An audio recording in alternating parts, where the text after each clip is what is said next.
அன்புகிட்ட பார்த்தீங்கன்னா, எல்லா விஷயத்தையும் சொல்லி அவங்க அப்பா தூண்டி விட்டது மட்டும் இல்லாம, எப்படியாச்சும் கண்மணிய பழி வாங்கணும் அப்படின்ற விஷயத்த சொல்லிடுறாரு. அத கேட்ட அன்பு, "நீங்க என்ன வேணாலும் பண்ணிக்கங்க. எனக்கு அத பத்தி பிரச்சனை இல்ல. பாட்டியோட கௌரவம் தான் எனக்கு முக்கியம்" அப்படின்னு சொல்லிறாப்ல. இதுதான் சந்தர்ப்பம் அப்படின்னு நினைச்சுட்டு என்ன பண்றாருன்னா, நேரா வெண்ணிலாவுக்கு ஃபோன போட்டு, "எப்படியாச்சும் அவங்க கடைகள எல்லாத்தையும் அடிச்சு நொறுக்கிரு. இதான் நம்மளுக்கு சரியான தருணம்" அப்படின்னு சொல்லிறாரு. அதுக்கப்புறம் கண்மணி வீட்ல பெரிய தகராறே பண்றாங்க. அடியாளோட 10 பேர் என்ன பண்றாங்கன்னு பார்த்தீங்கன்னா, கடைகள எல்லாத்தையும் அடிச்சு நொறுக்குறாங்க. அப்ப கேட்கறாங்க, "ஏன்டா அப்படி பண்றீங்கன்ட்டு?"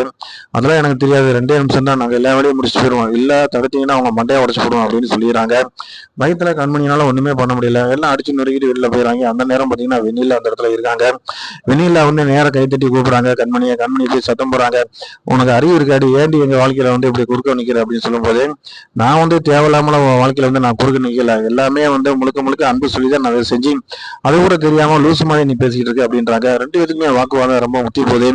ஒரு கட்டத்துல கண்மணி ஒரே வார்த்தை சொல்லிடுறாங்க, "நீ அவனை கல்யாணம் பண்ணிக்கிட்டாலும் சரி, அவன் கூட நீ வாழ்ந்தாலும் சரி, எனக்கு அதை பத்தி பிரச்சனை இல்லை. எனக்கே புருஷன் இல்லை அப்படின்னு சொல்லிட்டு நான் வெளில வந்ததுக்கு முன்னாடி நான் எதுக்கு அதை பத்தி கவலைப்பட போய் என்ன பழி வாங்குறேன்னு சொல்லிட்டு உன்னோட நேரத்தை நீ வேஸ்ட் பண்ணாத. போய் உன்னோட வேலையை மட்டும் பாரு. ஆனா உனக்கு நான் ஒரு விஷயத்த சொல்லிக்கிறேன். இப்படி கேவலமா நீ நடந்துக்கிட்ட. ஆனா ஒரு காலத்துல நாங்க உயர்ந்து நிக்க போறோம். அப்ப நீ பார்க்கத்தான் போற. இன்னைக்கு நான் சவால் புரியும் பாத்துக்க" அப்படின்றாங்க கண்மணி.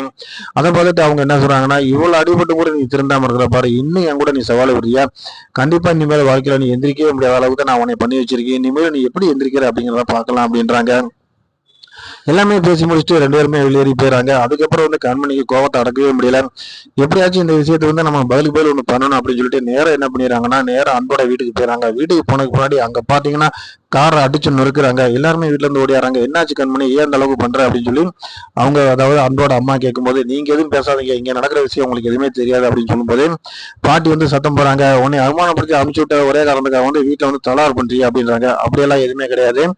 நான் பாட்டுக்கு உங்களை விட்டுட்டு போயிட்டீங்களா, அதோட நீங்க விட்டுருக்க வேண்டியதானே. என் வீட்டுல என் கடையெல்லாம் அடிச்சு நொறுக்கிறீங்க. அது எந்த விதத்துல நாயா?